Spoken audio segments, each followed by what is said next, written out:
لاح النور لاح النور يا علي يا كبير، لاح النور لاح النور يا علي يا كبير، لاح النور لاح النور يا علي يا كبير، لاح النور لاح النور يا علي يا كبير، يا حكيم يا خبير يا حليم يا ستير، يا حكيم يا خبير يا حليم يا ستير، يا حكيم يا خبير يا حليم يا ستير، يا حكيم يا خبير يا حليم يا ستير. بسم الله الرحمن الرحيم. السلام عليكم ورحمة الله وبركاته.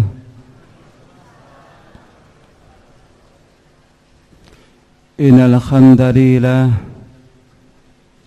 nahmaduhu wa nasta'inuhu wa nastaghfiruh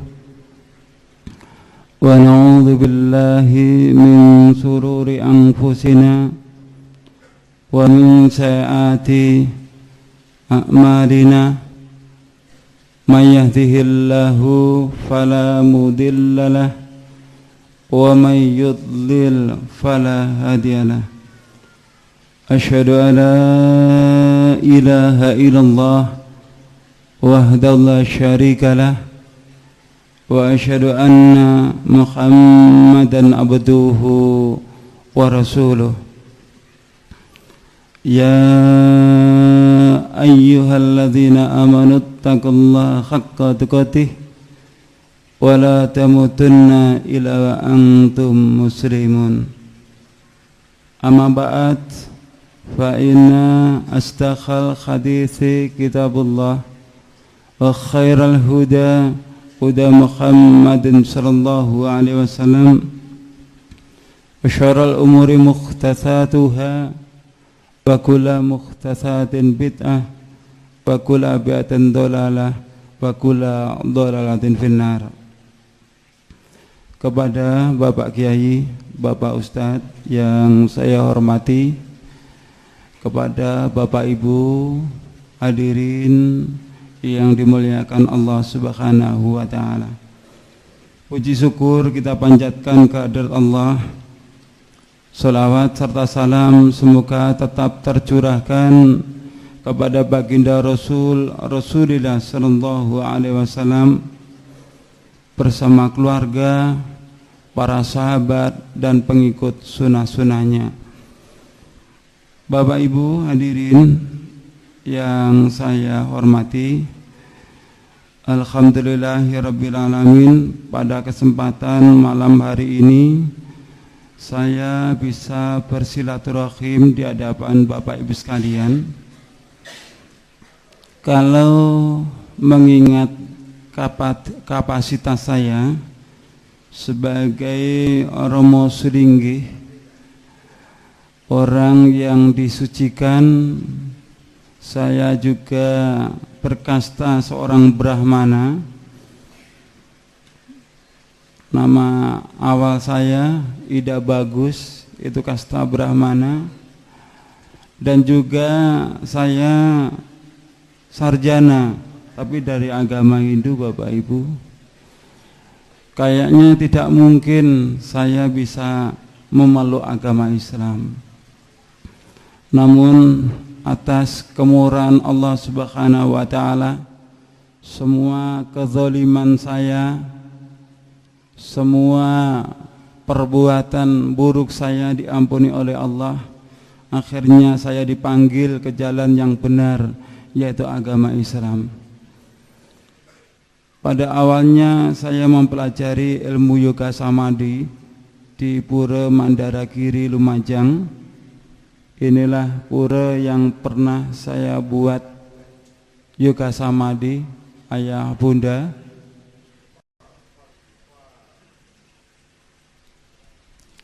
Saya mempelajari ilmu yoga samadhi bersama rekan-rekan yang lain. Setelah ilmu yoga samadhi kami kuasai, kami amalkan di tempat-tempat tugas kami. Alhasil banyak saudara seagama saya maupun saudara-saudara dari umat Islam yang juga mengikuti ilmu yoga samadhi itu. Mungkin Bapak Ibu sekalian sekarang ingin tahu lebih lanjut perkembangan yoga samadhi. Sekarang yoga samadhi lebih populer di Indonesia, dimoderatori oleh Adnan Krishna dari Bali. Ketika ibu bapak melihat di televisi, banyak saudara-saudara kita kaum muslimin, ibu-ibu yang memakai kerudung juga ikut spiritual yang dilakukan oleh Adnan Krishna. Padahal dengan jelas Adnan Krishna mengatakan, Anda yang berasal dari agama Islam silakan mengikuti spiritual ini. Kami tidak meminta Anda masuk agama Hindu, tapi tolong ganti zikir Anda, zikir la ilaha illallah, Anda ganti dengan Syairam Namah Shivaya, Syairam Namah Shivaya. Kira-kira sudah murtad belum ayah bunda? Kalau zikir kita la ilaha illallah diganti dengan Syairam Namah Shivaya, sudah murtad belum itu saudara kita?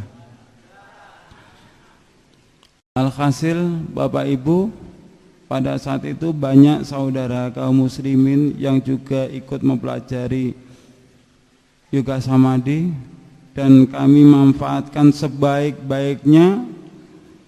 Saudara dari kaum muslimin, mohon maaf, saya murtadkan masuk ke dalam agama Hindu. Mohon maaf ayah bunda.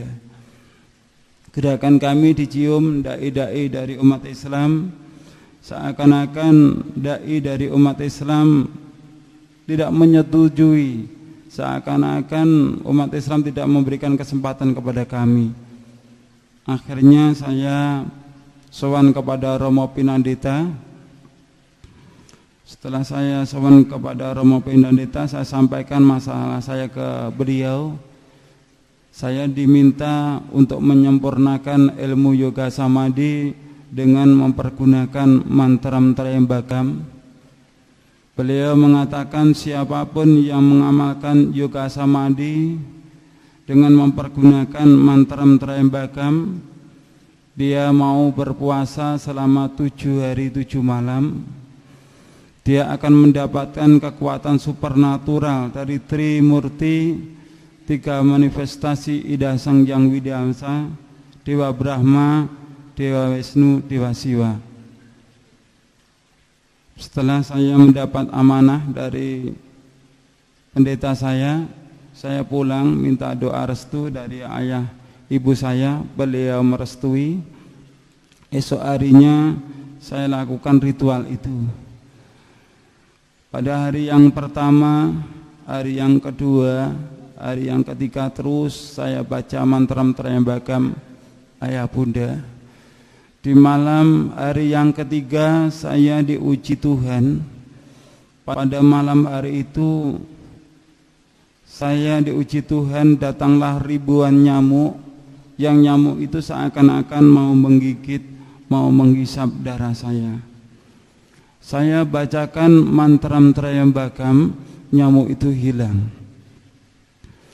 Hari yang keempat, hari yang kelima, terus saya baca mantram Trayambakam. Di hari yang kelima saya juga diuji Tuhan ayah bunda.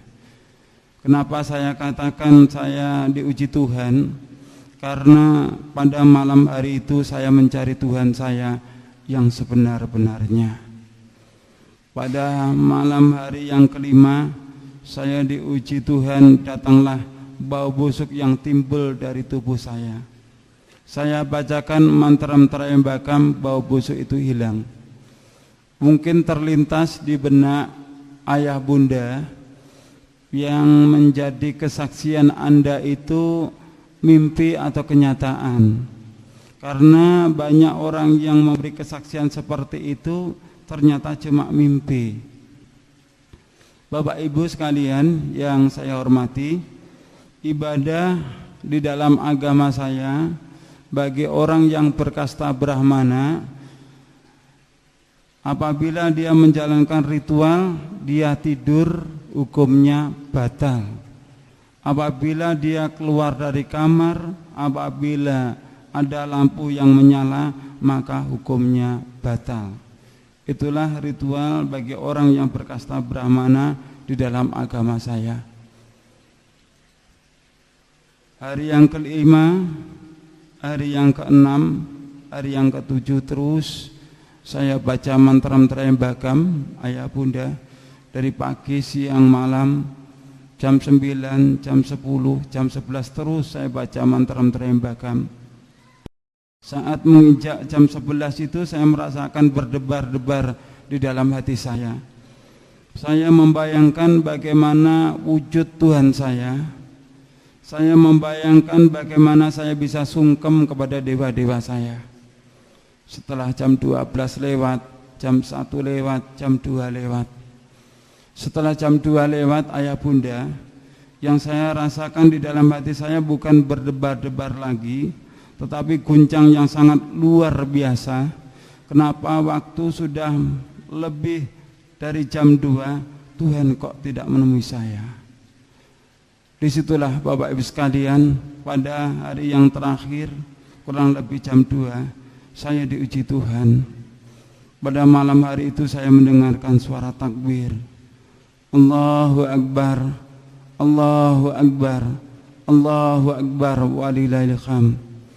Allahu Akbar, Allahu Akbar, Allahu Akbar, walillahil hamd.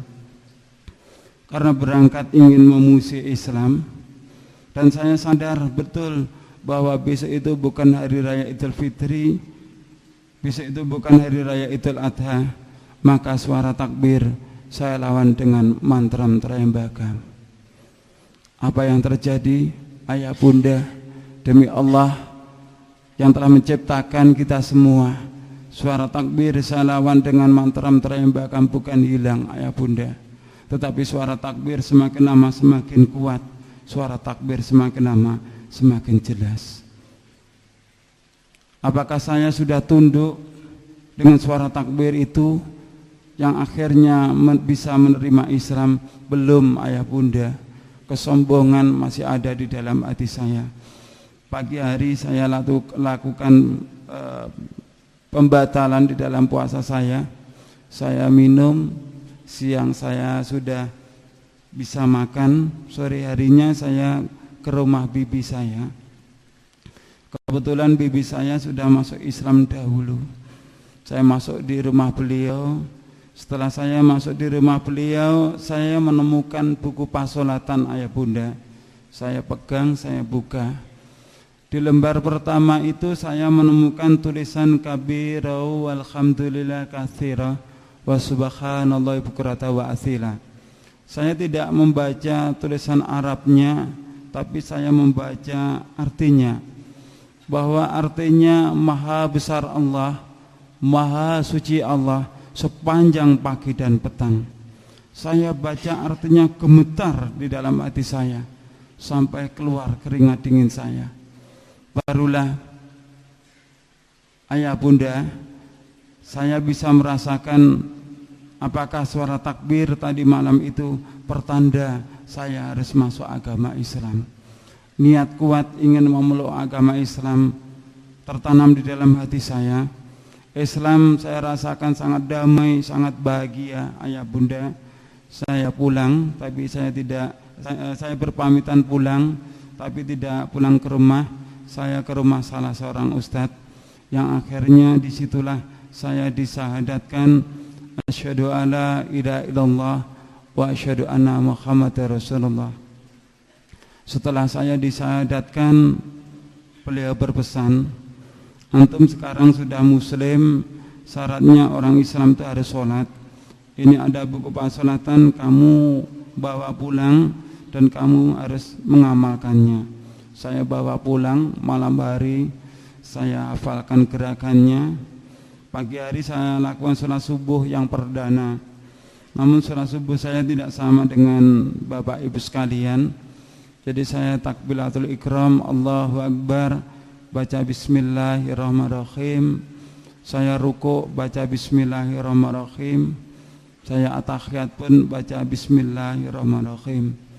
Alhamdulillah, walaupun sholat saya cuma pakai basmalah, sholat saya istiqomah. Waktu terus berlalu, saya sholat sembunyi-sembunyi ayah bunda. Saya sholat di kamar, saya kunci dari dalam, biasanya seperti itu. Namun pada saat itu kejadiannya pada sholat asar ayah bunda, saya sholat di dalam pintu kamar saya lupa untuk menutupnya. Lewatlah ayah saya masih teringat dengan jelas ayah bunda, di dalam sholat asar saya itu saya tidak merasakan khusyuk lagi. Saya membayangkan apa yang terjadi kalau sampai tahu bahwa saya ini sudah memeluk agama Islam. Benar ayah bunda, seusai sholat asar ayah saya bertanya, kamu sekarang sudah muslim ya? Karena sudah ketahuan, saya jawab dengan jujur, iya ayah, saya sekarang sudah beragama Islam. Dengan jawaban saya itu, betapa marahnya beliau, berbicara yang keras sekali, mau kamu bawa kemana harga dirimu, mau kamu bawa kemana martabat keluargamu kalau kamu memeluk agama Islam. Dengan harapan saya bisa murtad lagi dari agama Islam, ayah sampaikan kepada paman sampaikan kepada pimpinan. Pagi hari saya diberi undangan paksa untuk mempertanggungjawabkan perbuatan saya. Pagi hari saya disidang ayah bunda di hadapan mereka, dicaci maki, dihujat. Datanglah paman saya dari arah pintu. Tentu saya sebagai keponakan berharap di waktu saya dalam keadaan kritis seperti itu, paman datang untuk menolong saya. Namun apa yang saya harapkan keliru besar Bapak Ibu. Paman datang bukan menolong saya, justru paman datang ingin melampiaskan marahnya kepada saya karena saya tetap memilih Islam sebagai agama saya. Beliau datang langsung meludahi wajah saya. Perasaan malu ayah bunda, sudah dicaci maki masih diludahi wajah saya oleh paman. Sehabis saya disidang, saya pulang. Sampai di rumah dimarahi ayah ibu, 5 saudara saya. Kebetulan ayah saya sebagai pemangku di dalam agama Hindu, 5 saudara saya pun juga semuanya beragama Hindu. Saya dimarahi mereka. Saya selalu menghindar dari keluarga saya. Namun disitulah peranan paman saya yang paling besar, karena memang harapan paman saya sebagai generasi penerus agama nenek moyang itu adalah saya. Beliau mengancam saya, kalau kamu tetap mempermalukan keluargamu, kalau kamu tetap beragama Islam, maka kamu nanti akan kubunuh. Saya merasakan ucapan paman saya itu hanya gertakan ayah bunda. Saya pun juga tidak ada buruk sangka kepada paman saya. Namun ternyata ucapan paman saya itu benar-benar dibuktikan.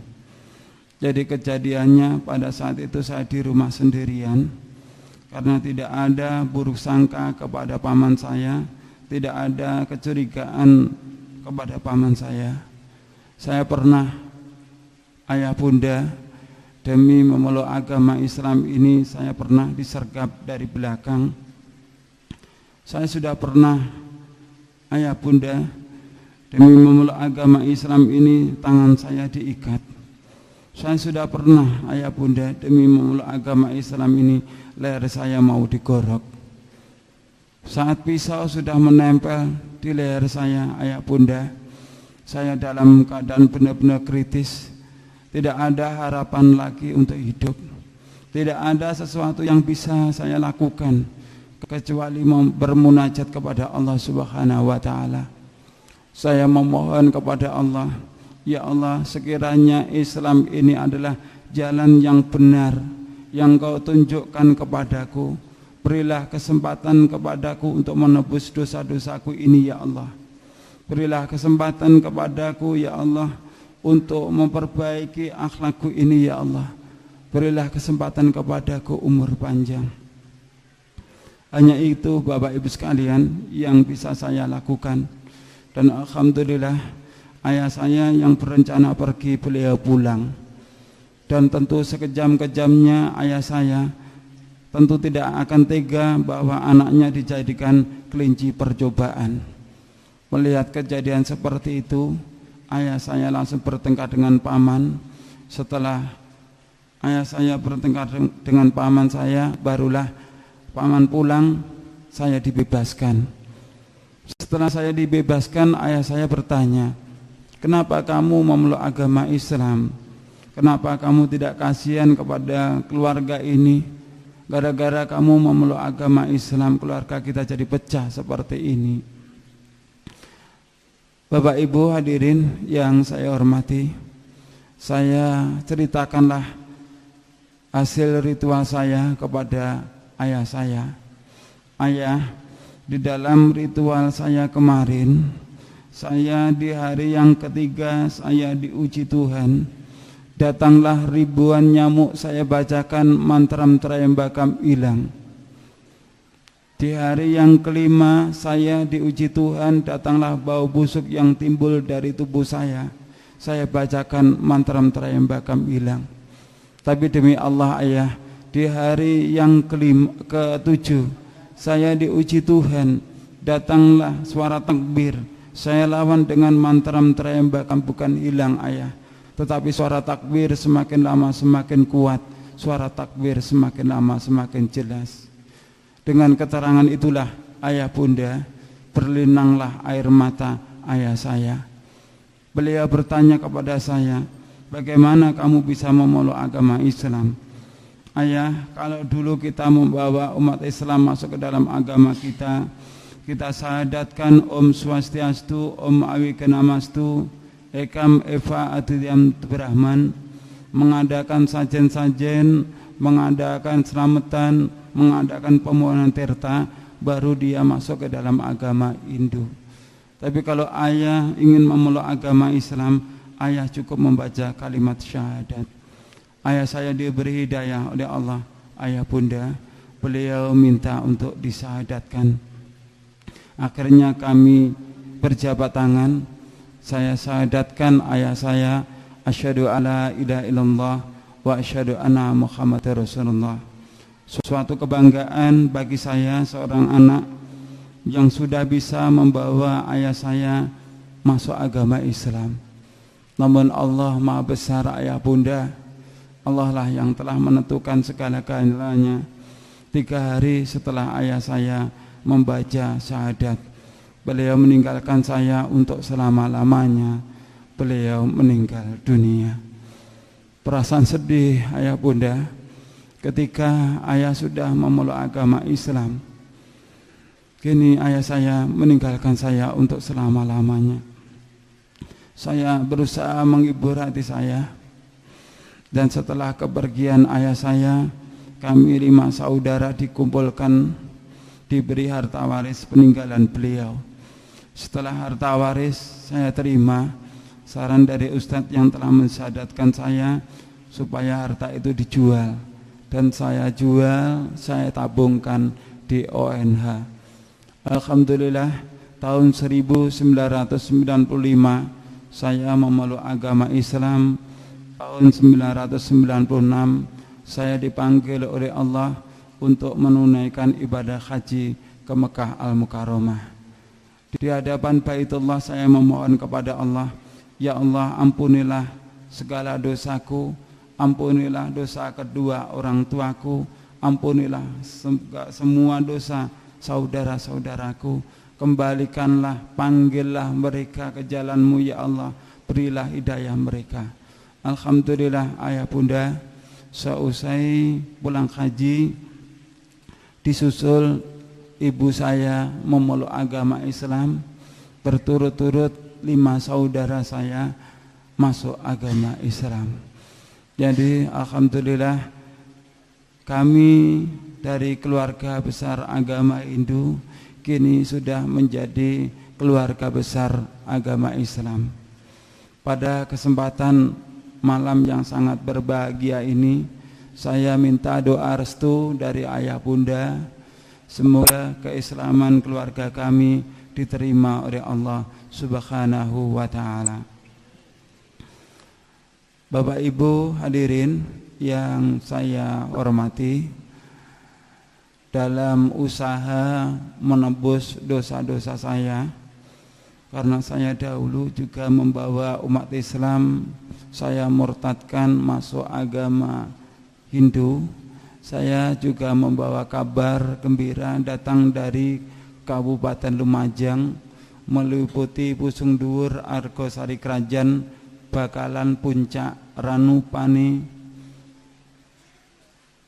Wonoayu, Cepoko Ayu, Duren.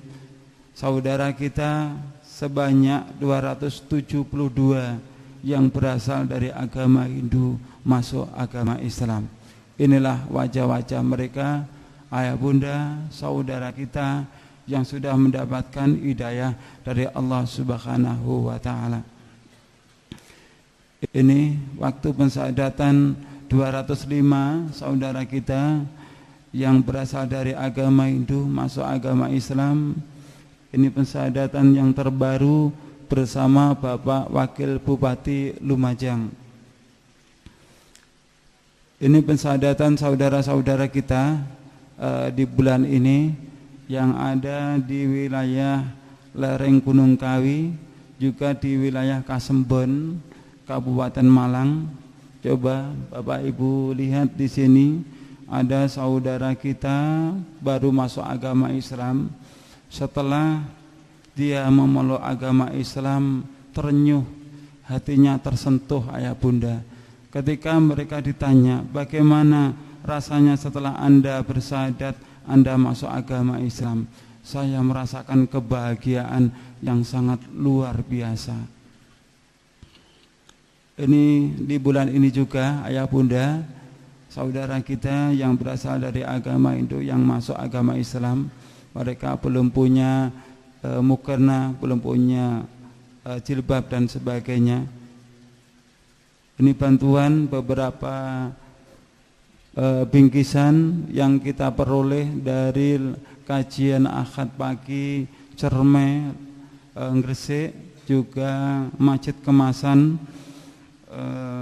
Gresik juga ini bantuan yang di hari ini, di Ahad ini, bantuan dari Ibu Aisyah yang ada di Sidoarjo, Surabaya. Bapak Ibu hadirin yang saya hormati, ketika Anda mendengarkan kesaksian saya, kita bersama-sama bisa menyimpulkan kenapa orang yang beragama Hindu, orang yang beragama Buddha, yang beragama Kristen, dia tidak mau masuk agama Islam.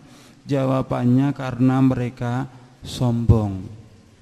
Kalau mereka tidak sombong, mereka mau membandingkan kitab mereka dengan kitab Al-Quran, insya Allah mereka akan terpanggil mendapatkan hidayah dari Allah Subhanahu wa ta'ala. Begitu juga kenapa umat Islam tidak mau tunduk kepada Al-Quran dan sabda Rasulullah sallallahu alaihi wasallam? Jawabannya juga karena sombong. Di dalam hati Anda masih ada penyakit TBC, takhayul, bid'ah dan khurafat, kekuatan-kekuatan yang datang selain dari Allah Subhanahu wa ta'ala. Ketika kita berdakwah kepada orang-orang saudara kita non-muslim, itu semua membutuhkan waktu yang lama, juga tidak mudah Bapak Ibu sekalian, sulit. Itu pengalaman yang saya rasakan. Namun saya merasakan ada yang lebih sulit ayah bunda, Kita mengajak orang Hindu, orang Kristen masuk agama Islam itu sulit. Tapi ada yang lebih sulit, yaitu mengislamkan orang yang sudah beragama Islam. Itu sulit sekali ayah bunda. Apakah umat Islam harus disyahadatkan? Tidak ayah bunda. Apa maksudnya? Maksudnya umat Islam ini diajak kembali ke jalan yang benar, yaitu Al-Quran dan As-Sunnah. Sulitnya sangat luar biasa. Sebelum menginjak ke materi, saya ingin bertanya kepada ayah bunda. Ketika saya berdialog dengan tokoh-tokoh intelektual agama Hindu, mereka selalu mengatakan bahwa agama Hindu dengan agama Islam itu sama. Saya ingin bertanya kepada Bapak Ibu, apakah benar agama Hindu dengan agama Islam itu sama? Bagaimana? Apakah sama ayah bunda? Tidak. Betul? Baik. Kita bersama-sama akan membicarakan tentang kebenaran. Jadi tolong bedakan antara benar dengan mencari pembenaran. Sekali lagi tolong bedakan mencari pembenaran dengan mencari kebenaran. Kalau mencari pembenaran itu dasarnya umumnya orang banyak. Tapi kalau mencari kebenaran dasarnya di dalam surat Al-Baqarah ayat 147. Al-haqqu mir rabbika fala takunanna minal mumtarin. Al-haqqu yaitu kebenaran, mir rabbika datang dari Tuhanmu. Dasarnya apa?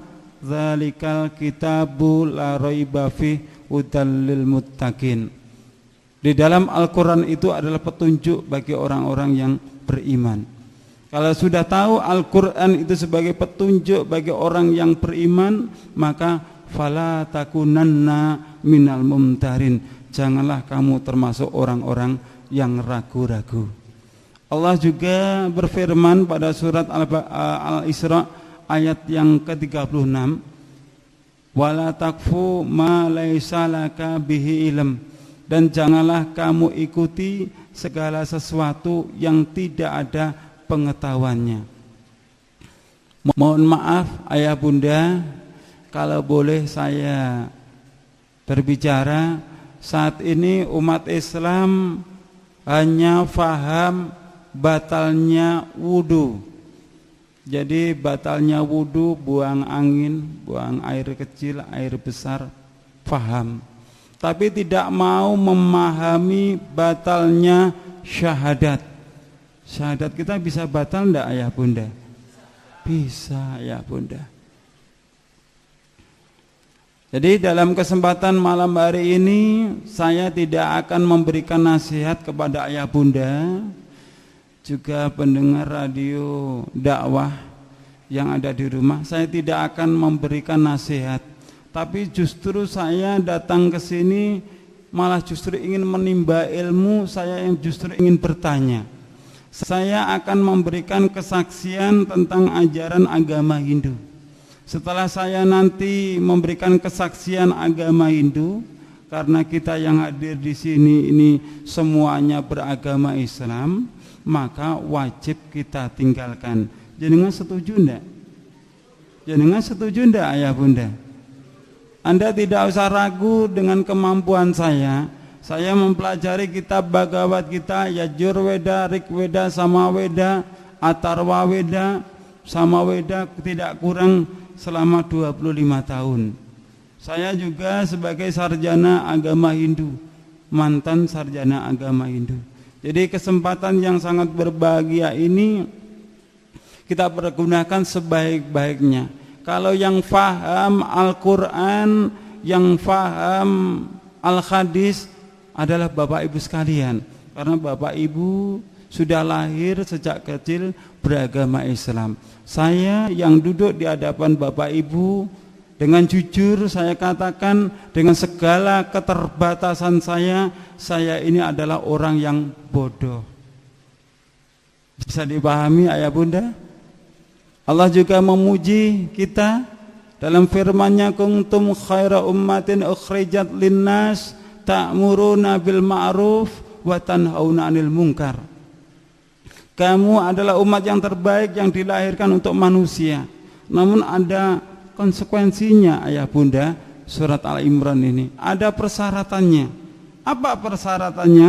Ta'muruna bil ma'ruf wa tanhauna 'anil munkar. Kamu berani menyampaikan yang ma'ruf adalah ma'ruf, yang mungkar adalah mungkar, yang hak adalah yang hak, yang batil adalah batil. Ketika kita sudah berani untuk menyampaikan yang benar adalah benar, yang batil adalah batil, kita adalah dipuji oleh Allah sebagai hamba yang baik.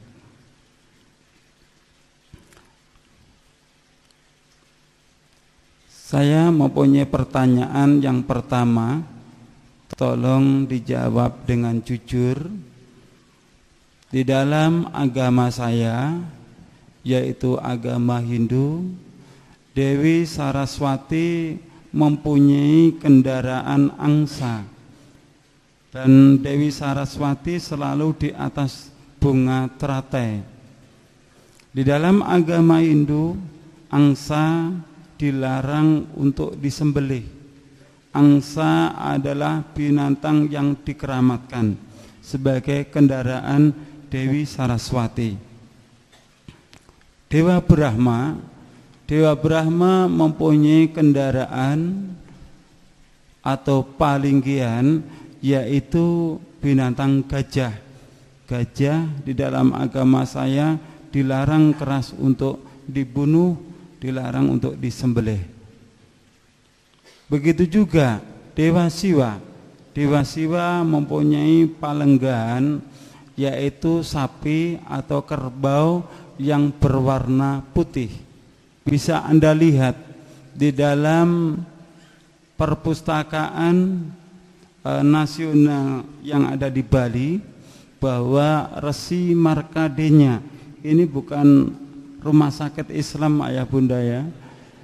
Jadi bahasanya kita pakai ejakan Sanskrit asli. Jadi bacanya Resi Markadenya dengan beberapa sapi juga kerbau yang berwarna putih.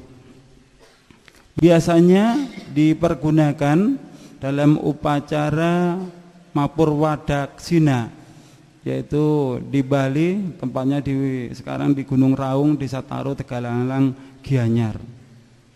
Saya sampaikan, lembu dan kerbau yang berwarna putih dilarang disembelih karena sebagai palenggan Batara Siwa. Ketika saya masuk di kota wilayah bagian Jawa bagian tengah, saya juga menemukan ayah bunda, yaitu kerbau yang berwarna putih. Karena kerbau atau sapi itu berasal dari India, ayah bunda, bawaan Resi Markadenya, setelah datang ke negeri kita biasanya disebut bukan kerbau warna putih tapi kebo bule. Jadi ada yang namanya turis bule, juga ada kerbau bule. Saya amati ayah bunda bahwa kemerdekaan Republik Indonesia ini diperoleh atas dukungan dan prakasa para ulama-ulama kita, termasuk ada Kiai Ahmad Dahlan, ada Kiai Hasyim Asy'ari yang mendukung perjuangan kemerdekaan Republik Indonesia. Jelas Kiai Ahmad Dahlan, Kiai Hasyim Asy'ari. Tapi setelah saya masuk di wilayah tengah, apa juga di sini ini ya ini, saya menemukan gelar ulama, Pak Kiai, Pak Ustadz dipakai di kerbau ini ayah bunda. Saya menemukan kerbau yang berwarna putih, namanya Kiai Slamet. Pertanyaan saya, ayah bunda, sejak kapan Kerbau ini jadi kiai? Dan kalau boleh tahu, ya, hati kita masa tidak tersentuh? Masa yang namanya kiai tidak pernah pakai baju, bahkan tidak pernah pakai celana dalam, ayah bunda. Buang air juga di sembarang tempat. Terus di sini setiap tahun, ayah bunda, diarak bukan 1-2 orang, ribuan manusia berebut kotoran Kiai Kebo Slamet, ayah bunda. Katanya kerbau ini bisa mendatangkan berkah, kotorannya pun juga bisa sebagai obat sebuah penyakit. Beberapa waktu yang lalu saya investigasi di kandangnya Kebo Slamet ini. Saya tidak mau manggil kiai karena dia hanya binatang, ayah bunda. Ternyata sampai di sana, yang mana di setiap tahunnya kotorannya ini direbutkan, di kandangnya itu kotorannya banyak sekali, ayah bunda. Jadi setelah saya di Jawa Timur atau di luar Jawa, saya sarankan kepada saudara-saudara kita, kalau Anda datang, apa benar di Solo itu? Kebo Slametnya apa benar di Solo, ayah bunda? Saya sarankan kepada mereka, jangan datang di acara ritual itu, datang aja di luar bulan itu. Kalau Anda mencari kotorannya Kebo Slamet, cari aja di sana, ndak usah bawa kantong plastik, bawa aja truk. Ndak usah berebutan, ayah bunda. Masa lo kelasnya Solo muncul beberapa ustadz yang luar biasa, jam terbangnya tinggi, yang seperti ini masih diyakini, ayah bunda. Jenengan percaya ndak kalau ini bisa mendatangkan berkah? Alhamdulillah.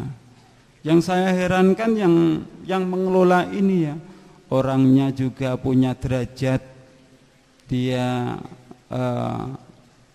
orang yang terpandang, makanannya juga bergizi, pendidikannya pun juga menengah ke atas, tapi uteknya gak digawe, sayang. Semoga beliau mendengarkan apa yang saya sampaikan, tidak sakit hati, tapi segera tobat gitu loh. Pertanyaan yang kedua, di dalam agama saya, ketika memberangkatkan mayat ke kuburan, biasanya di dalam agama saya diwajibkan dipamitkan di depan rumah. Setelah dipamitkan di depan rumah, biasanya ada tradisi berobosan. Jadi berobos dari arah kanan ke kiri, dari kiri ke arah kanan. Setelah saya masuk agama Islam, Bapak Ibu sekalian, karena Hindu meyakini bahwa berobosan itu sebagai wujud bakti kepada orang tua, juga salam kepada dewa yang ada di nirwana. Di kalangan masyarakat Islam juga ada tradisi berobosan. Di Solo sini apakah juga ada yang namanya berobosan?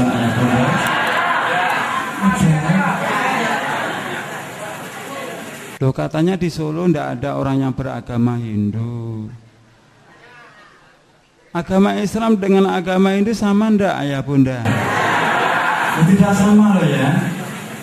Jenengan sudah pernah menemukan dasar dalilnya bahwa ketika orang tua kita ini meninggal dunia, kita harus berobosan seperti itu? Belum. Kalau belum, kenapa Anda melakukannya?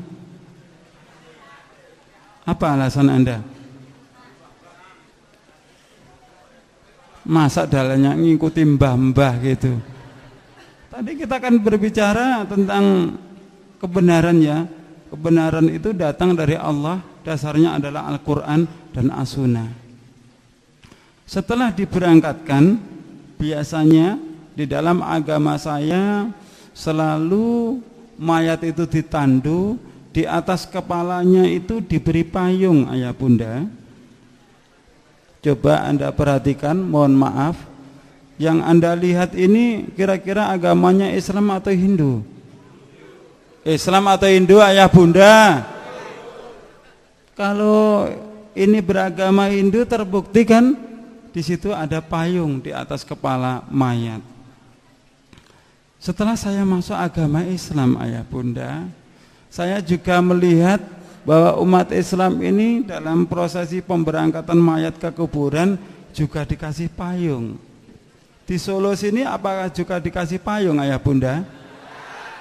Loh, kok iya toh?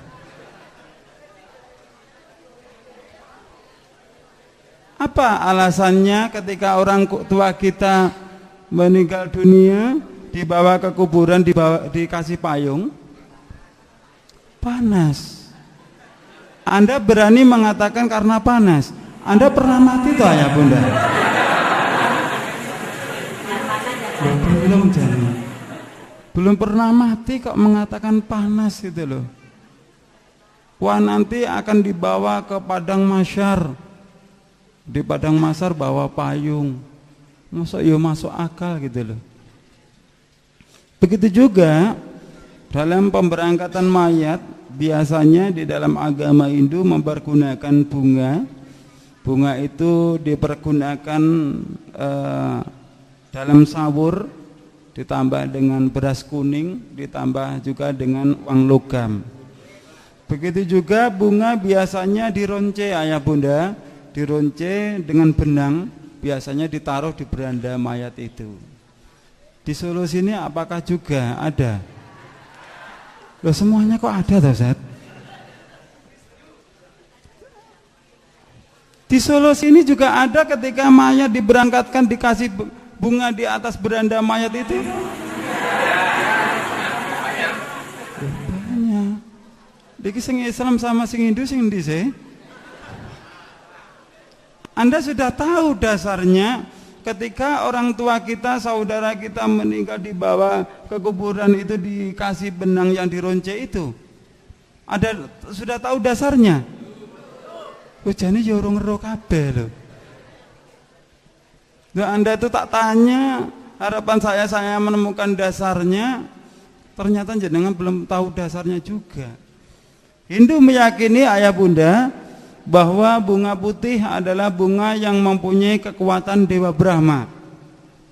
Bunga merah mempunyai kekuatan Dewa Siwa, bunga kuning mempunyai kekuatan bunga merah kekuatan Dewa Wisnu, bunga kuning mempunyai kekuatan Dewa Siwa. Jadi bagi orang yang beragama Hindu, karena bunga itu mempunyai kekuatan para dewa sebagai pendorong doa yang dipanjatkan mereka, baik muspa maupun trisandia, itu melalui bunga. Jadi bunga sebagai pengharum juga pendorong doa. Masyarakat kita menjelang bulan suci Ramadan juga seperti itu, ayah bunda, berbondong-bondong ke kuburan juga bawa bunga. Wonten Solo nggih ngaten nah. Lho sampean kok terak-terak agama aku sih? Tapi agama saya yang dulu gitu loh.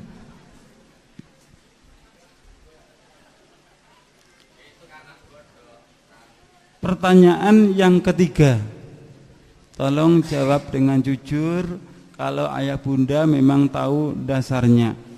Di dalam agama saya, bahwa roh anak yang belum balik atau meninggal dalam keadaan belum dewasa, mereka meyakini bahwa roh anak itu menjelang hari raya atau pada saat hari raya pulang ke rumah. Sebagai penghormatan roh anak kepada penghormatan orang tua kepada roh anak, maka orang tuanya biasanya menyediakan kupat. Kupat dipasang biasanya di atas pintu, ada juga yang ditaruh di kamar tengah, ada juga yang langsung setelah hari raya dibagikan kepada tetangga. Ini kita lihat di depan pura, ayah bunda, kita lihat terlihat dengan jelas bahwa di depan pura juga disediakan ketupat. Ini pemasangan ketupat saudara-saudara kita di Bali. Dengan segala keterbatasan saya, dengan segala kebodohan saya mempelajari ilmu Islam, hukum-hukum Islam ayah bunda. Setelah saya mempelajari agama Islam, saya menemukan bahwa di dalam agama Islam ini ada 2 hari raya, yaitu hari raya Idul Fitri, juga hari raya Kurban atau hari raya Idul Adha. Namun kenyataannya ayah bunda, di dalam agama Islam hari raya 3, Idul Fitri, Idul Adha, juga hari raya Kupatan. Apa betul ayah bunda? Anda sudah pernah tahu dasarnya apabila kita hari raya Idul Fitri terus diteruskan hari raya Kupatan? Jenengan jawab dengan jujur ayah bunda. Di sini ada hari raya Kupatan itu? Ada ayah bunda? Semuanya nggak ada tahu dasarnya, nggak tahu perintahnya, kok ada kabeh ya Pak? Ini coba kita lihat. Ini tepatnya di Jawa Timur, di wilayah Duren Trenggalek. Ini Kupatan yang dilakukan oleh saudara-saudara kita, dan Kupatan ini yang mereka lakukan sehabis hari raya Idul Fitri. Bukan kecil Pak, besar sekali. Kupatnya besar sekali. Kalau yang besar itu kira-kira dimakan orang 20 baru bisa habis.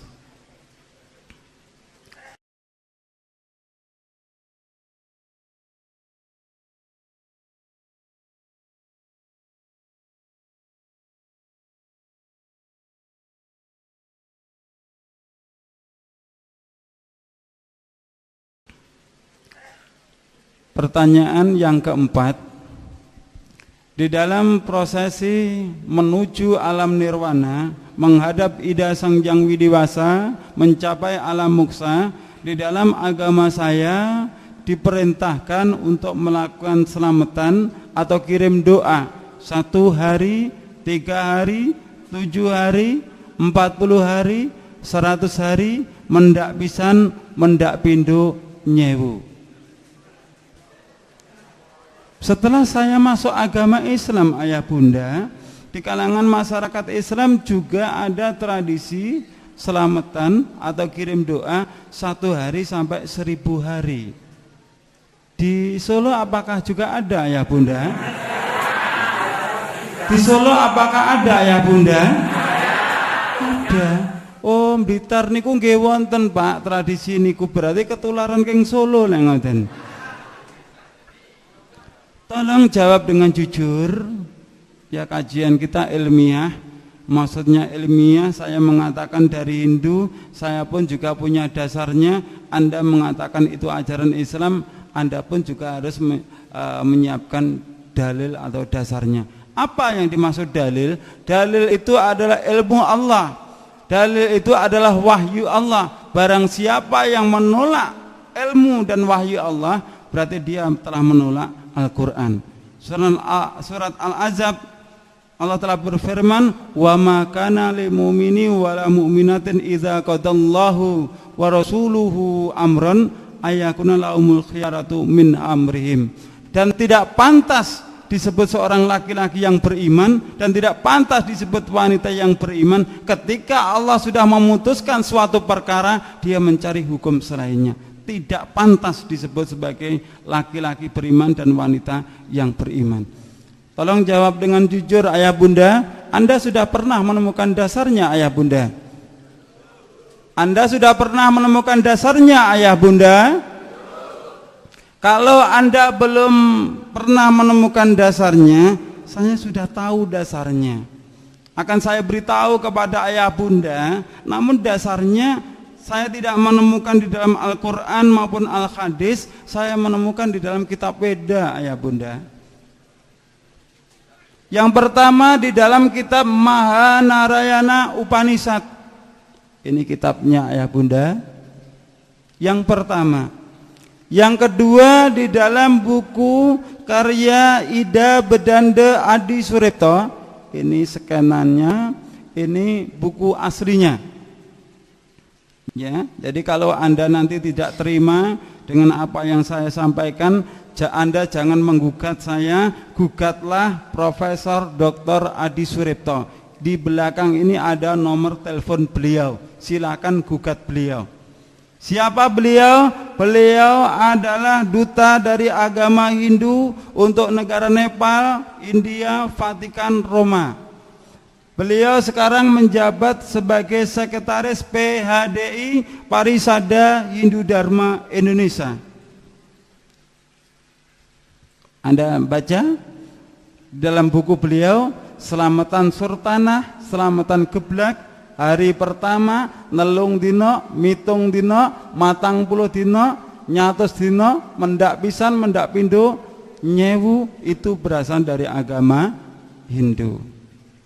Bahkan beliau dengan berani mengatakan nilai Hindu sangat kuat mempengaruhi budaya Jawa, yang maksudnya di dalam kandungan juga diatur dengan aturan agama Hindu, ada telonan, ada tingkepan. Di Solo ini apakah juga ada telonan tingkepan, ayah bunda? Loh, kok banyak kabeh sih? Ayo Ustaz bubareng ngajine Ustaz. Loh, kok banyak? Sudah tahu dasarnya? Loh, kabeh yo durung loh jane.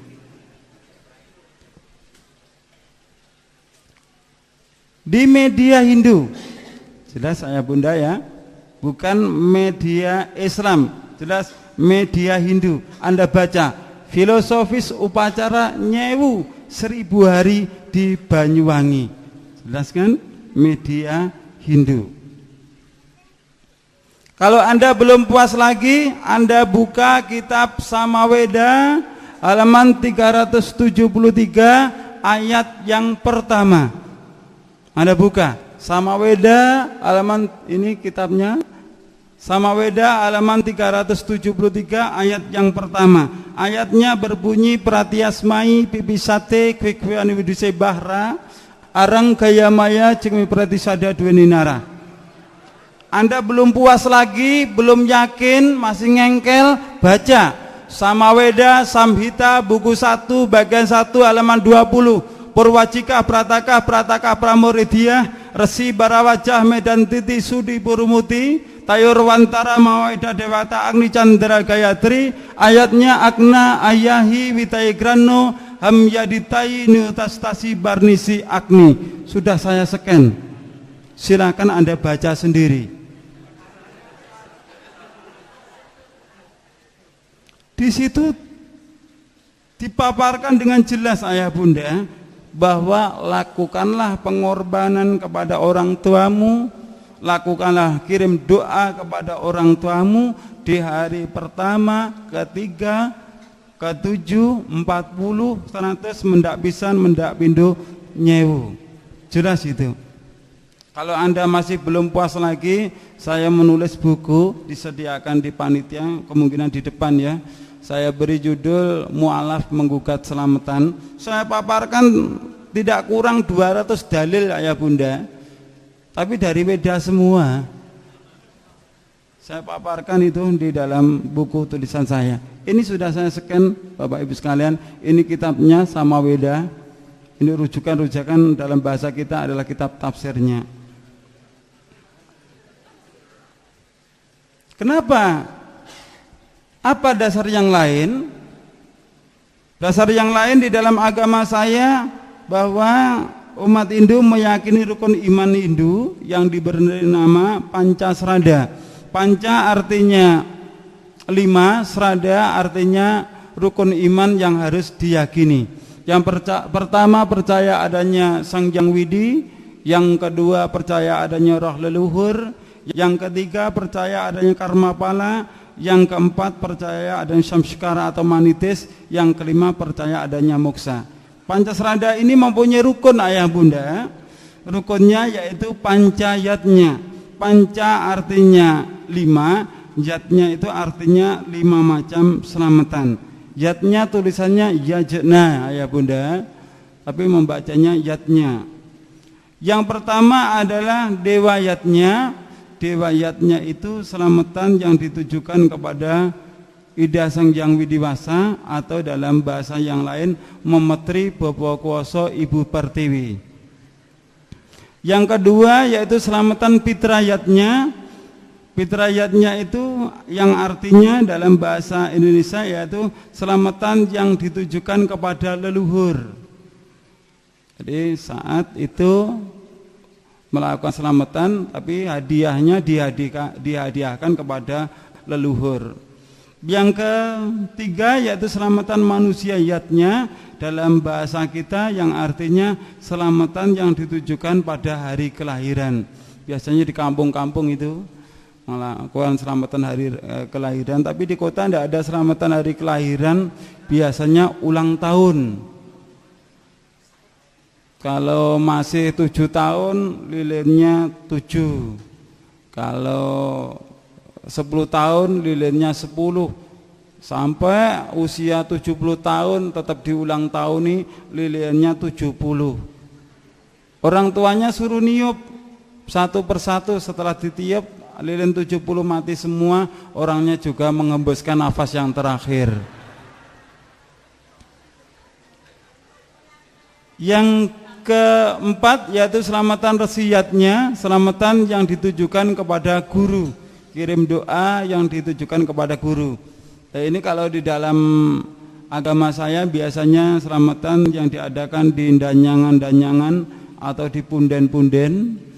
Tapi kalau di kota tidak ada yang namanya danyangan atau punden, tapi lebih ngetren sekarang selamatan haul, memperingati kiainya telah meninggal dunia. Jawab dengan jujur, Anda sudah pernah mengetahui dasarnya ketika ketika kiai kita meninggal dunia terus diselamati haul? Rasulullah ya mempunyai istri Ibu Khadijah yang kaya raya, ya. Istri Rasul kaya raya. Pernahkah Ibu Khadijah itu dikhauli ayah bunda? Pernah menemukan dasarnya? Tidak ada ayah bunda. Yang terakhir yaitu selamatan budayatnya, selamatan yang ditujukan kepada hari kebaikan. Biasanya ini kalau di kalangan masyarakat Islam, selamatan menjelang bulan suci Ramadan. Jadi yang namanya selamatan unggahan, selamatan megengan. Di sini apa juga ada selamatan megengan itu ayah bunda? Ada. Kita bisa menyimpulkan ayah bunda, kalau di dalam agama Hindu melakukan selamatan, kalau umat Islam tidak melakukan selamatan tapi melakukan sedekah. Sedekah itu dengan selamatan kira-kira sama enggak ayah bunda? Sedekah dengan selamatan sama enggak ayah bunda? Tidak sama.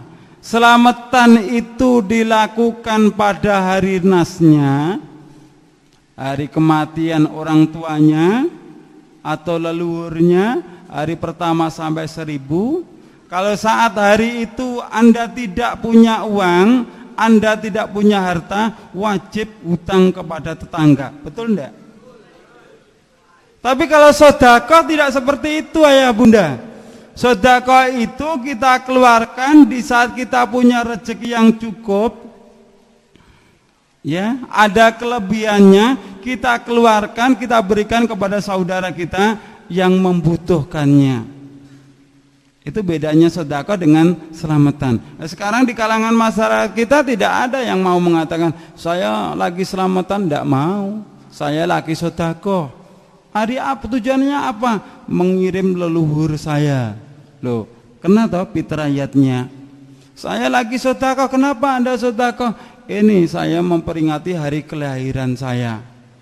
Saya mau sedekah, apa tujuan Anda? Saya mau megengan. Terpaut dengan ajaran-ajaran agama Hindu. Yang benar itu saat kita melakukan sedekah itu menjelang bulan suci Ramadan atau di bulan suci Ramadannya ya bunda? Di bulan suci Ramadan. Kapan Anda memberikan kepada saudara-saudara kita? Menjelang mau berbuka puasa. Itu yang benar ayah bunda. Begitu. Bagi orang yang beragama Hindu, ini bagi orang yang beragama Hindu punya keyakinan bila orang yang tidak diselamati dia akan diperalina, hidup kembali ke dalam dunia, bisa berwujud menjadi hewan atau bersemayam di pohon-pohon. Makanya kalau Anda ke Bali banyak pohon yang dikasih kasih kain-kain itu, karena mereka meyakini rohnya ada di pohon itu. Dan juga bersemayam di barang-barang yang bertuah, termasuk keris, jimat dan sebagainya. Makanya di dalam agama saya setiap hari Sukra Umanis, Sukra itu Jumat, Umanis itu Legi, biasanya kerisnya atau jimatnya diberi sajen-sajen, diberi minuman kopi. Itulah alasannya kenapa mereka melakukan sajen-sajen. Di masyarakat kita juga seperti itu. Ketika mereka punya yang namanya keris, jimat, setiap malam Jumat Legi juga diberi bunga, diberi sajen-sajen. Ini bagi mereka yang tidak mau selamatan. Yang mau melakukan selamatan langsung tiketnya masuk ke dalam surga. Itu bagi orang yang beragama Hindu. Ini prosesnya dari kecil dewasa bisa kembali kepada Tuhannya. Bahkan yang sudah tua bisa menjadi seorang dewa.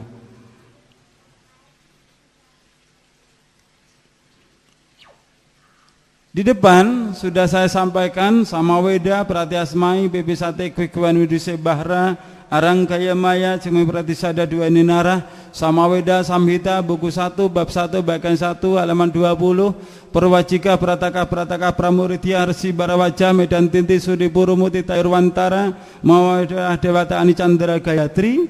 Ayat itu bertentangan dengan Al-Quran, ayah bunda. Karena di dalam Al-Quran surat Az-Zariyat ayat yang ke-57 Allah telah berfirman, Ma uridu minhum mirrizki wa ma uridu ayyutaimun. Aku tidak mengendaki rizki sedikit pun dari mereka, dan aku tidak mengendaki supaya mereka memberiku makan. Dijelaskan lagi surat Al-An'am ayat yang ke-14. Qul aghairallahi atakhidu waliyan fatiris samawati wal ardi wa huwa yut'imu wa la yut'imu qul ini umirtu an akuna awwala man aslama wa la takunanna minal musyrikin. Apakah Tuhannya orang Hindu minta makan toh ayah bunda? Coba kita lihat. Ini kitab Bhagavad Gita. Anda lihat Tuhannya orang yang beragama Hindu lagi minum. Ini Tuhan lagi apa? Makan bubur anget. Itu kelihatan banget. Nah ini yang penting, yang perlu Bapak Ibu lihat lagi yang di tengah ini. Ada tumpeng yang dibikin rebutan. Ini tumpengnya. Nanti kita lihat apa sih yang dimaksud dengan tumpeng itu.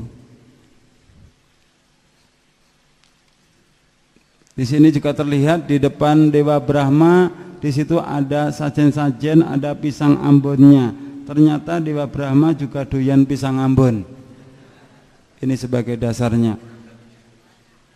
Bagi orang yang beragama Hindu, kalau dia tidak melakukan selamatan, maka Dewa Asura akan marah besar.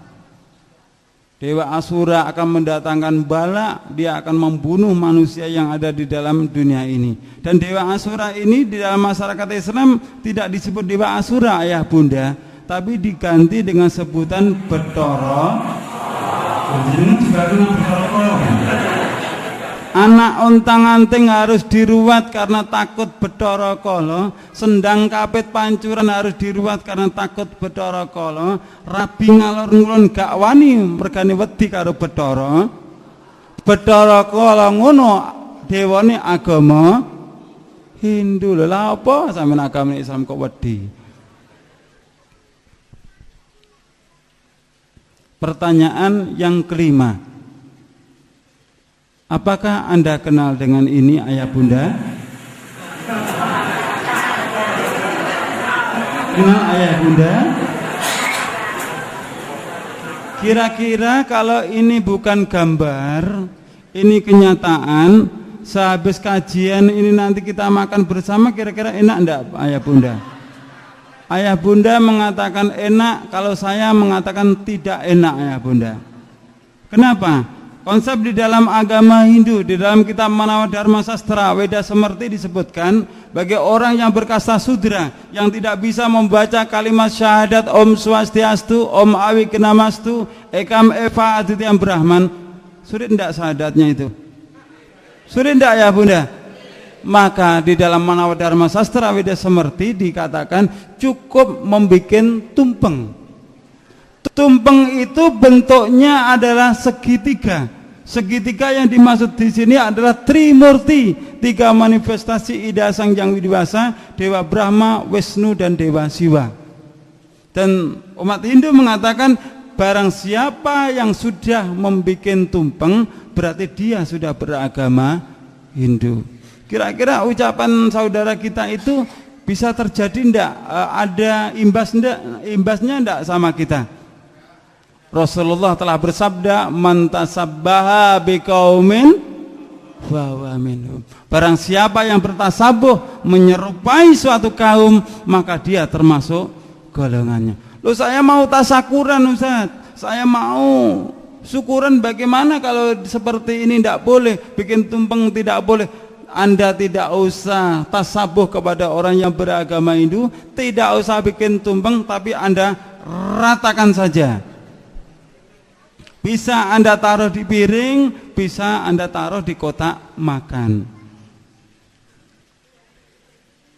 Ini apakah juga enak ya Bunda? Enak enggak ini? Sampai kok ngeragas tuh sawang-sawang? Coba ini langsung kita ambil, tapi di desa dari orang yang beragama Hindu, tolong dibandingkan. Yang ini dengan yang ini sama ndak ayah Bunda? Jawab dengan jujur, yang ini dengan yang ini sama ndak ayah Bunda? Kira-kira yang pakai kopiah ini beragama Islam atau Hindu? Masa wong Hindu kayak kopiah kayak ngono rek? Ini saudara kita ayah Bunda. Coba Anda baca. Ini terjadi juga di mana? Di Klaten ayah Bunda. Anda lihat ya. Budaya Jawa hanya tinggal sejarah bila orang Jawa keluar dari agama Hindu. Ya. Budaya Jawa hanya tinggal sejarah bila orang Jawa keluar dari agama Hindu. Tadi ketika saya bertanya kepada ayah Bunda, saya tanya, katanya, kenapa Anda melakukan itu? Karena mengikuti nenek moyang. Betul seperti itu? Coba Anda baca surat Al-Baqarah ayat 170. Wa idza qila lahum ittabi'u ma anzalallah qalu bal nattabi'u ma alfaina 'alai aba'ana aw kana aba'uhum la yaqiluna syai'a wa la yahtadun.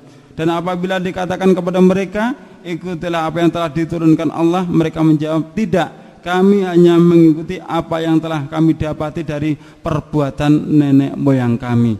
Ada juga Al-Maidah ayat yang ke-104, bisa Anda buka. Kalau Anda pernah membaca buku yang saya tulis, Mu'alaf Menggugat Selamatan, maka Anda bisa merasakan betapa mudahnya beramal soleh, bersedekah, baik orang yang kaya maupun orang yang miskin. Bahkan di dalam media Hindu ini dituliskan, Gubernur Bali keluhkan proposal ritual miliaran rupiah. Umat Hindu di Jembrana Bali menurun jumlahnya gara-gara sulit mencari janur, gara-gara tidak mampu melakukan selamatan, dia pindah agama, masuk agama Islam. Wong Hindu utake digawe. Gara-gara dia tidak mampu beli janur, tidak mampu melakukan selamatan, dia pilih masuk agama Islam. Karena Islam tidak pernah ditekan. Anda hari ini tidak bisa sedekah, harus bisa. Anda harus hutang kepada tetangga. Itu bukan ajaran Islam ya Bunda. Islam tidak ada paksaan seperti itu. Kalau Anda mampu, keluarkanlah sedekah Anda. Kalau tidak ada, Anda belum mampu atau Anda tidak punya, Anda justru wajib menerima sedekah. Lu penak lo. Aku wong Hindu iso ngomong kok sampean gak iso piye sih.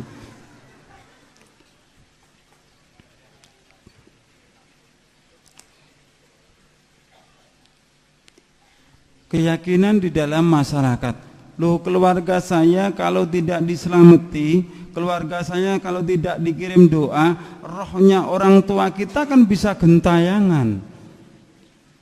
Anda percaya kalau orang tua kita tidak diselamati, tidak dikirim doa 1 hari sampai 1000 hari, rohnya bisa gentayangan, ayah bunda?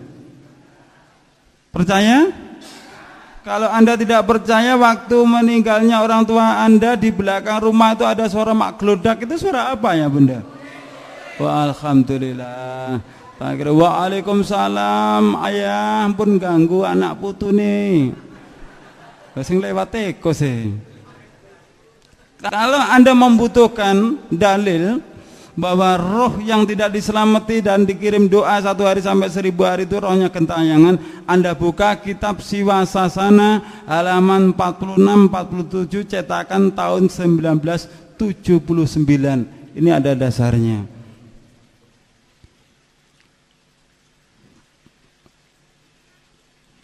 Di dalam Al-Quran juga surat Az-Zumar ayat yang ke-42 Allah telah menjelaskan, Allah memegang jiwa orang ketika matinya dan memegang jiwa orang yang sebelum matinya di waktu tidurnya.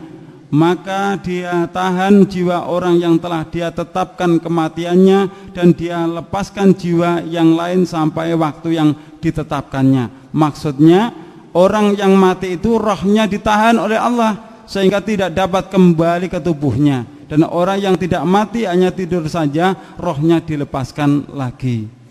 Berarti suatu kebohongan yang besar bahwa di kalangan masyarakat kita, kalau ada orang membaca surokalan, dengan tahu enggak surokalan?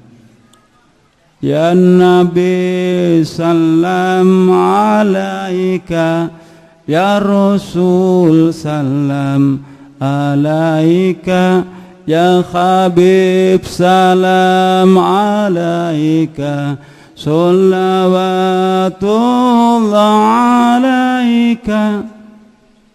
Biasanya jamaahnya disuruh berdiri menghormati kehadirannya ruhnya Rasulullah sallallahu alaihi wasallam. Anda percaya kalau ruhnya Rasulullah habis dibacakan itu akan hadir? Anda buka surat Az-Zumar tadi, ya. Anda buka surat Az-Zumar ayat 42 sebagai barang bukti lagi bahwa ketika Rasulullah sallallahu alaihi wasallam Isra Mi'raj, di langit pertama ketemu dengan ruhnya Nabi Adam, di langit kedua ketemu ruhnya Nabi Isa, sampai ketemu ruhnya Nabiullah Ibrahim. Kok bisa ketemu? Karena ruhnya itu ditahan oleh Allah Subhanahu wa ta'ala. Ada enggak potensi untuk balik lagi ke dunia? Tidak ada ya bunda. Karena ayatnya fayum sikul lati qada alaihal maut, maka dia tahan jiwa orang yang telah ditetapkan kematiannya. Lalu bagaimana ajaran umat Islam bahwa kalau kita itu disuruh orang tua, kalau kita itu tidak mau, berarti kita itu anak yang durhaka. Maka Anda buka surat yang ke-31 ayat yang ke-15. Di dalam ayat ini Allah jelaskan, dan jika kedua orang tuamu memaksakanmu mempersekutukan dengan aku sesuatu yang tidak ada pengetahuan, yang tidak ada perintahnya, maka kamu jauhi dia. Jangan kau ikuti walaupun itu adalah kedua orang tuamu, tapi kamu tetap berhubungan baik dengan mereka. Pertanyaan yang terakhir, setelah saya paparkan tadi dengan jelas, dengan gamblang, saya ingin bertanya kepada ayah bunda, Anda apakah pernah diundang dalam acara 1 hari, 3 hari, 7 hari, 40 hari, 100 hari, mendak pisan, mendak pindo nyewu? Apakah pernah ayah bunda? Berapa kali ayah bunda?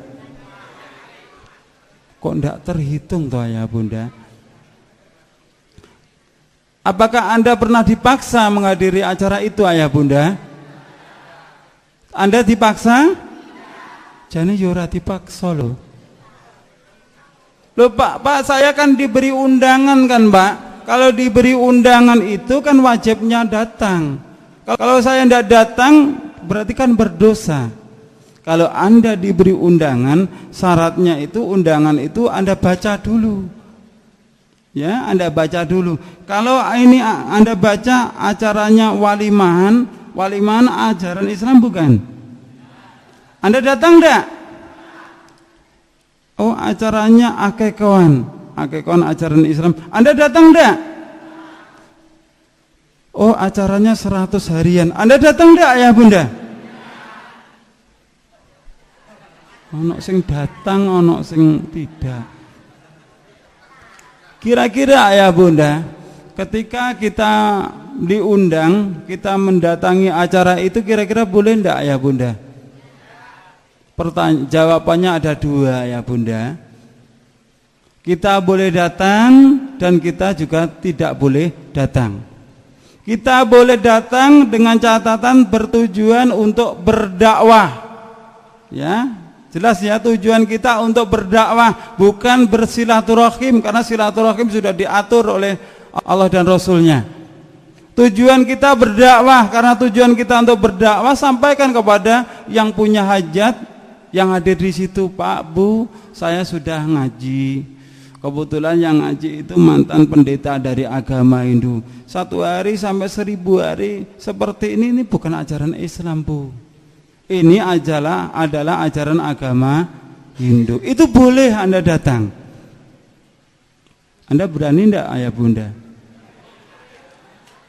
Menyampaikan seperti itu berani enggak Ayah Bunda? Kalau Anda enggak berani, Anda tidak usah datang. Setelah Anda mendengarkan apa yang saya sampaikan, ada pendapat dari masyarakat kita, loh, kalau kita datang kan juga bisa mendoakan orang tua kita, mendoakan leluhur kita. Kan berarti kan baik tuh, mendoakan orang tua, leluhur. Mungkin di Solo juga punya keyakinan seperti itu. Kalau kenyataannya itu benar, pendapat Anda itu benar, tentu sudah dilakukan oleh Rasul dengan para sahabat. Kira-kira Rasulullah itu dengan kita itu pintar mana ya Bunda? Kalau Anda mengatakan pintar saya, pintar kita, lho dek nopo Rasulullah ini dadi bodoh ya Bunda. Setelah Anda tahu dasar dari kedua sisi agama besar ini, kira-kira setelah sehabis kajian ini Anda nanti berani tidak menyampaikan di dalam masyarakat kalau yang seperti itu adalah ajaran Islam, ajaran Hindu? Berani tidak? Berani? Allah Subhanahu wa taala telah berfirman pada surat At-Taubah 111, "Innallaha ashtara minal mu'minina anfusahum wa amwalahum bi anna lahumul jannah." Sesungguhnya Allah telah membeli dari orang-orang mukmin diri mereka, harta mereka dengan jaminan surga. Resiko Ayah Bunda, kita dikucilkan di masyarakat, kita dibenci di dalam masyarakat, resiko. Tapi jangan lupa, resiko itu dibeli oleh Allah dengan jaminan surga. Jadi kalau kita tidak berani melakukan dengan alasan ewoh pakewoh dengan tetangga, tidak enak sama tetangga, Anda berarti belum mampu menerima resiko. Saya resiko tidak enak sama tetangga karena apa? Istrinya baru saya garong, itu pantas. Gitu loh. Tapi kalau tidak enak gara-gara kita menegakkan Al-Quran dan As-Sunnah, jangan lupa ya Bunda, Al-Quran dan As-Sunnah itulah petunjuk bagi kita kalau kita kepingin selamat di dunia sampai di akhirat nanti. Sudah sampai di sini. Mungkin sebelum saya tutup, ada beberapa pertanyaan yang diajukan kepada saya berkaitan dengan materi yang sudah saya sampaikan. Saya harapkan Anda bertanya tentang ajaran Hindu, bukan bertanya dasar Al-Quran maupun Al-Hadisnya, karena yang paham adalah Anda sendiri. Silakan. Iya, itu tadi ceramah dari Ustadz Abdul Aziz. Gimana Bapak Ibu? Banyak yang kesindir Bapak Ibu? Bukan maksud menyindir loh Bu ya. Tapi kenyataannya memang seperti itu, dan semoga menambah kekuatan kita untuk memeluk dinul Islam ini. Amin ya rabbal alamin. Baik, saya beri kesempatan untuk Bapak Ibu dua penanya dulu, satu ikhwan, satu akhwat. Bismillahirrahmanirrahim. Assalamualaikum warahmatullahi wabarakatuh. Dalam mendengar hal ini, saya berterima sekali dengan hal-hal yang ada dalam kehidupan di masyarakat, terutama di masyarakat saya. Ini asal saya dari Bekasi.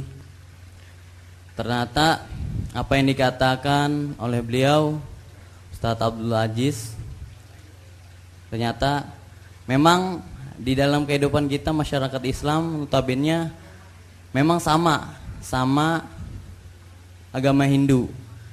Dan juga mereka di masyarakat ya ini tentang kepercayaan mereka pada ruh-ruh harus. Seperti agama Hindu juga mempercayai seperti itu. Yang saya pertanyakan, apa asal usul antara masyarakat Indonesia dengan agama Hindu? Nah itu mungkin asal usulnya, kesamaan itu. Mungkin hanya ini dari saya. Assalamualaikum warahmatullahi wabarakatuh. Waalaikumsalam. Dari Mas siapa? Dari Ahmad Yono. Ahmad Yono ya.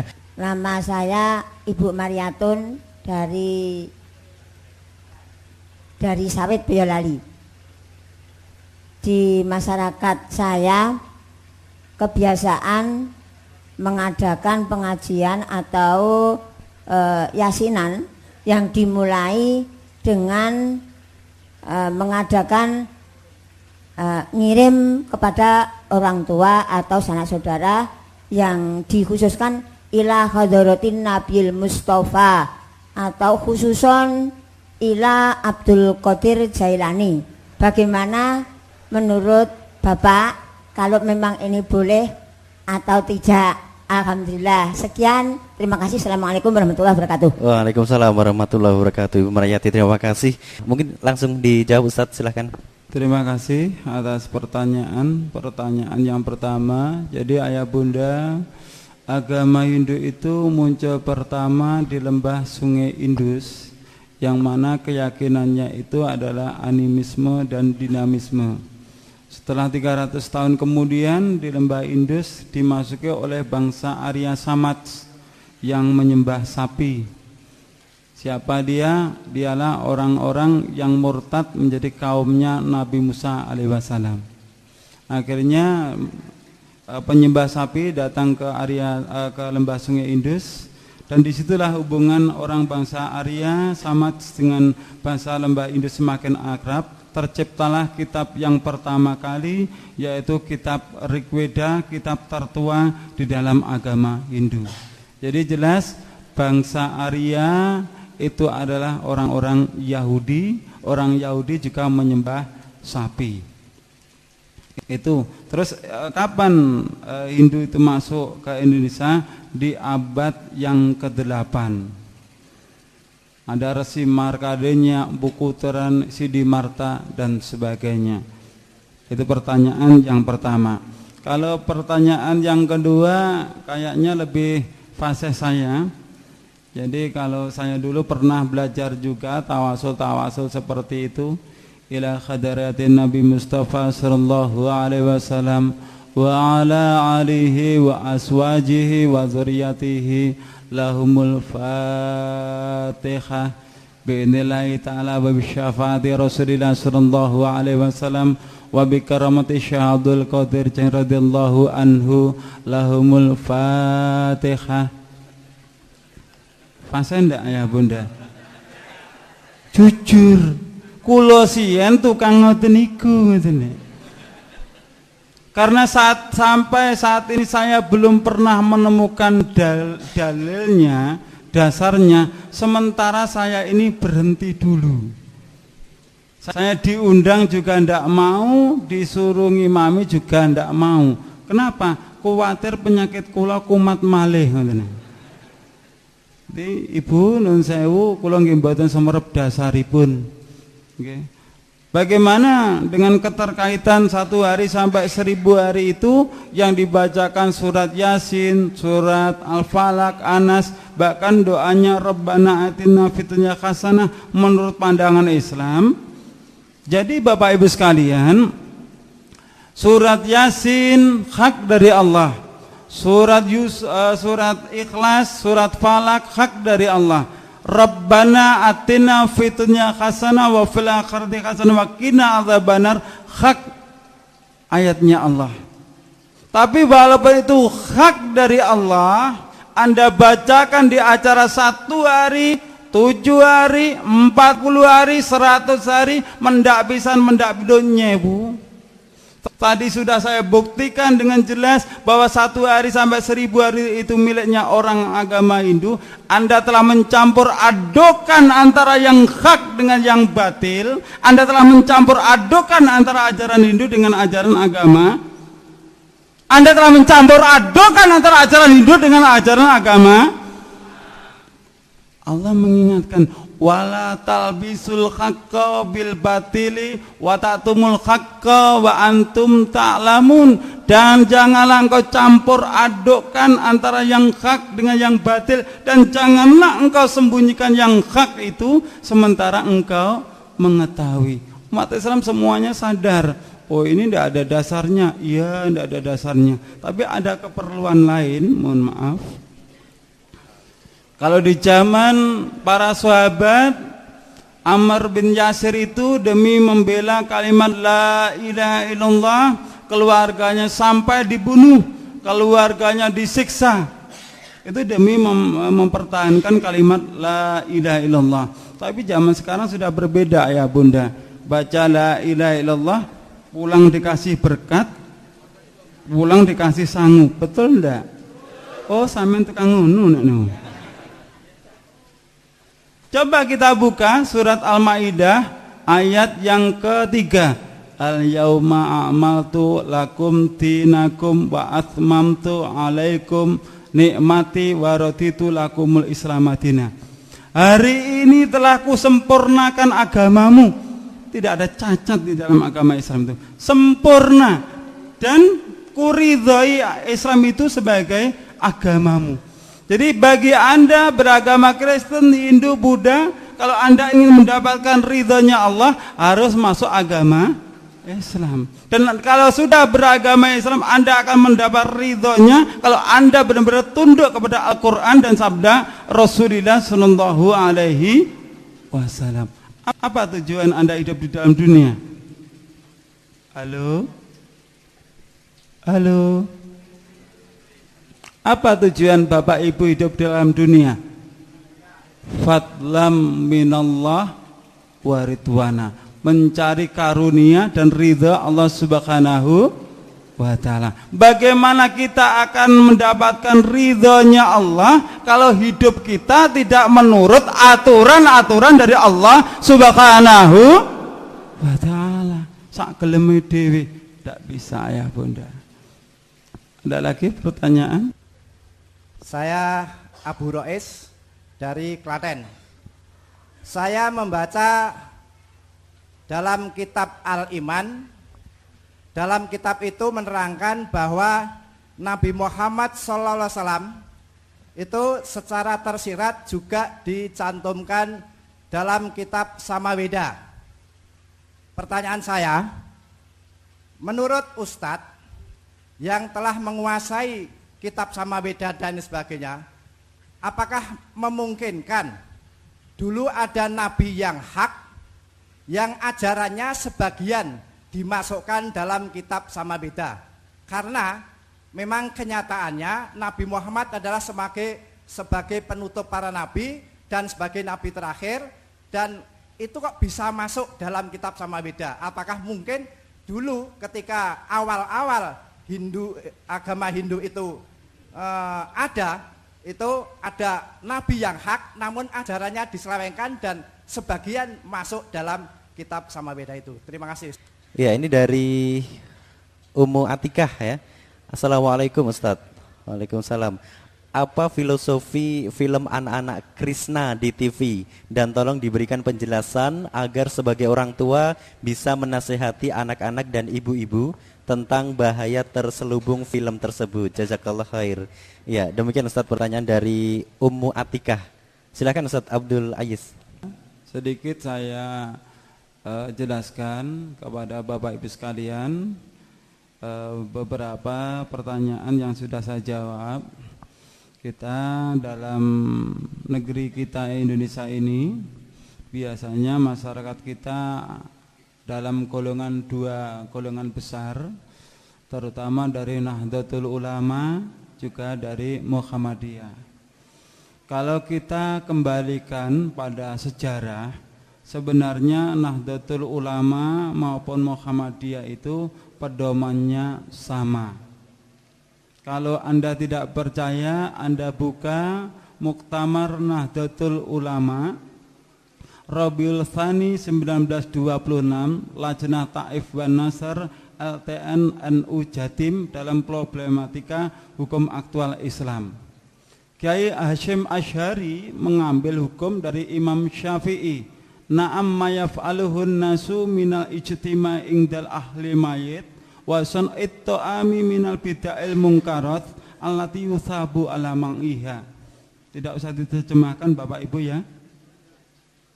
Tidak usah diterjemahkan Bapak Ibu, ngerti kan? Tuh kok enggak? Sama Islam suwi gak ngerti bahasa Arab ta?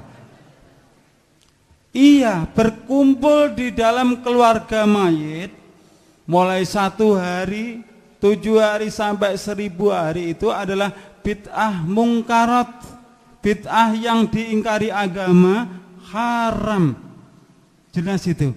Anda buka kitab Al-Um dalam syarah I'anatut Talibin. Ya, Anda buka.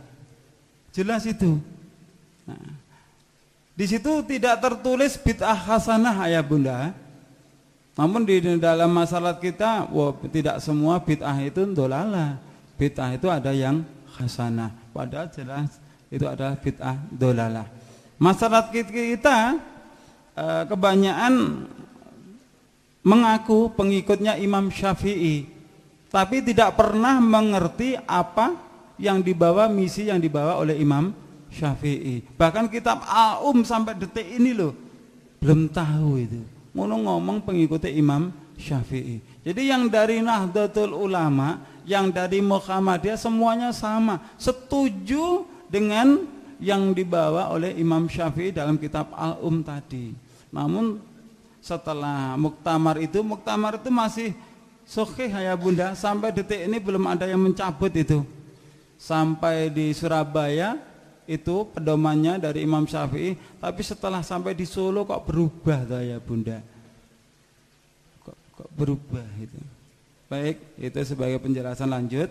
Terus tadi Bapak menanyakan tentang Rasulullah di dalam kitab Weda. Benar ayah bunda, kalau nanti saya diberi kesempatan akan saya paparkan dengan jelas bahwa Allah itu mengutus Nabi sebanyak berapa ayah bunda? 124.000 Nabi. Tapi Rasulnya cuma 25 Rasul. Dari beberapa Nabi itu yang terakhir di dalam kitab Bawisa Purana, ada seorang resi yang mengatakan, oh Raja, engkau jangan datang kepada orang bodoh itu.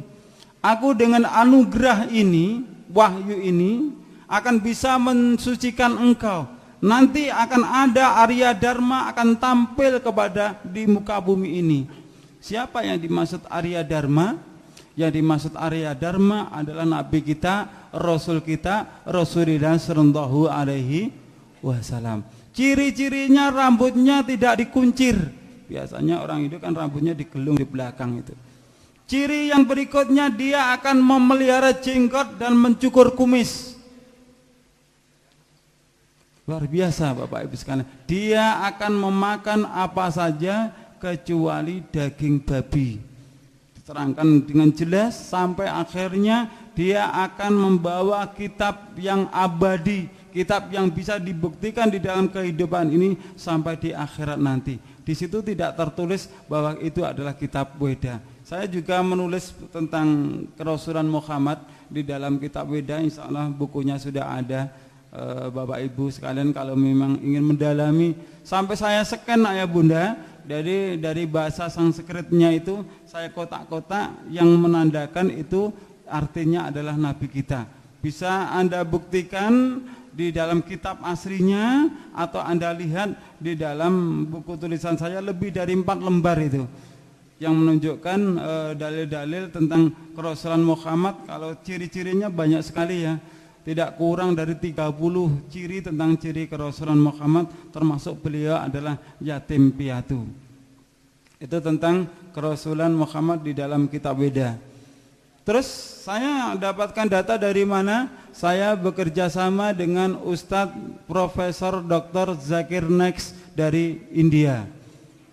Jadi beliau selalu mengirimi beberapa email juga kitab-kitab suci dari India. Akhirnya bisa saya susun. Itu Bapak Ibu sekalian jawaban saya. Terus bagaimana pendapat tentang film Krishna? Nah, ini tugas kita ayah bunda sebagai orang tua. Itulah tujuan orang-orang di luar Islam untuk mencuci otak anak-anak kita. Itu tujuan mereka.